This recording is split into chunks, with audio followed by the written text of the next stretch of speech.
Hi guys! Andito kami sa rooftop at ngayon ay si Gabi ay tinuturuan ko kung paano punla ng mga halaman, gulay.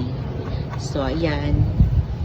Ito nga pala yung gagamitin naming soil. Meron siyang mga ano ng itlog. Garden soil. Tapos, ayan si Gabi. Lalagyan niya yung maliliit na paso na yun. Para dyan namin patutubuin muna yung mga seeds. Ito mga seeds, guys. At okay, pakita mo yung mga seeds. Ano yung mga seeds na yan? Mga seeds, ito ang mga okra seeds. Okay. Ayan po siya. At ang palaya seeds, ito po. Okay.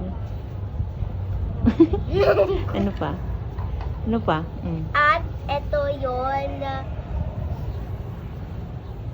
Sili. seeds. At ito ang talong seeds. Okay. So, sige. Gawin niyo muna yan. Tapos, itatanim niyo dyan mamaya. Okay. Okay, guys. Tapos na pala ako mag-plant. At ito na po, guys. Lalagay na ang seeds. Lalagay na po siya ng seeds. Okay. Tabunan mo.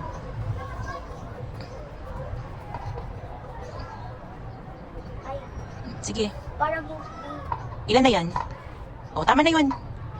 Tama na mo na yun. Oh, close mo na yan. Ibang seeds naman. Tanda mo kung alin yung nilagyan mo.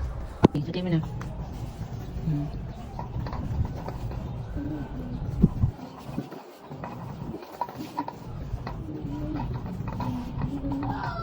Galing naman. Yan, apat lang. Okay, yan. Tabunan mo. Tabunan mo. Yan. Okay, next. lagay ko. Para matubo ano yung mga seeds. Tumubo yung mga seeds. Oh, wag, tama na yan. Yan. Yan. I-spread mo. Yan. O, next. Ito pa. Ito pa. O, lumabas na yung seeds ng mga sili mo. Itanim mo uli mamaya. Okay, go. Ito pa. Go. Ayan. Sige. Go. Ayan. Naibaon na lang uli. Spread na. Tapos na yun. Ito pa. Okay, go. Lagay mo yan. Yan. Go. Huwag sa gitna lang. I-ano mo. I-spread mo. Yung dalawa pa. Last two. Yan. Ito. Yan.